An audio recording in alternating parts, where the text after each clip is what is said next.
Земјоделските задруги се единствениот пат младите да останат во малите средини, велат задругарите. Земјоделците во регионот поседуваат мали и ситни ниви, кои единствено преку здружување може да донесат извор за екзистенција за младите фармери и да спречат нивно иселување. Во Војводина постојат над 400 задруги, зад чие функционирање последните години застанала и државата, што таму го ценат како клучно за нивниот развој.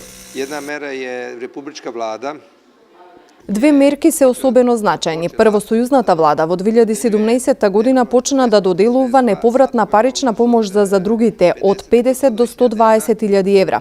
И оваа мерка ќе продолжи во 2018 и 2019 година. Второ, покраинската влада во сите конкурси за парична помош ги вклучи и задругите. Таму помошта не е 100% неповратна, туку 60%, но сепак е добар поттик, или како што велиме ние во Војводина, ни дава ветер во грбот. И како ми то волимо да кажеме, во Војводина еден добар ветер у леѓа. Во Македонија постојат само 39 задруги. Од Македонската асоциација на земјоделски задруги очекуваат измени во законот поради нејаснотии кои биле пречка за помасовно формирање кооперативи. Пред се во законот за задруги немаме ние дефинирано што здружуваме. Самото здружување на членовите во задругата представува и еден огромен проблем ради лошите искуства од минатото и не се спремни задругарите да здружуваат имот во задруги. Сето тоа ќе треба да се дефинира на некој начин во новиот закон.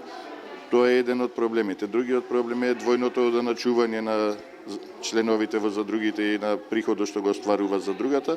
Задругарите истакнуваат дека овие форми на здружување им помагаат за поефикасна работа, како и набавка на репроматеријали, па се до пласман на производите. И се трудиме и пласманот, значи лека полека и пласманот да го реализираме преку нашата задруга. Сега тоа е во мал дел, да речам така, за продажбата на медот посебно. Меѓутоа се надеваме дека во тек на време, дека тој пазар ќе го прошириме. Министерството за земјоделство во соработка со задругите бара начини како и кон што да се пренасочат финансиските инструменти за ефикасна работа на кооперативите. Може би се токму позбербените машини, складирањето, разгледите, тоа се коморите, но кога правиме муабет, разговараме веќе за едно дигитално земјоделство во кое што многу други алатки од техниката, односно денешното време што ни го нудат, можностите преку електрониката за да контролирано производство, оптимизација на производство, каде што се оди со намалување на трошоци.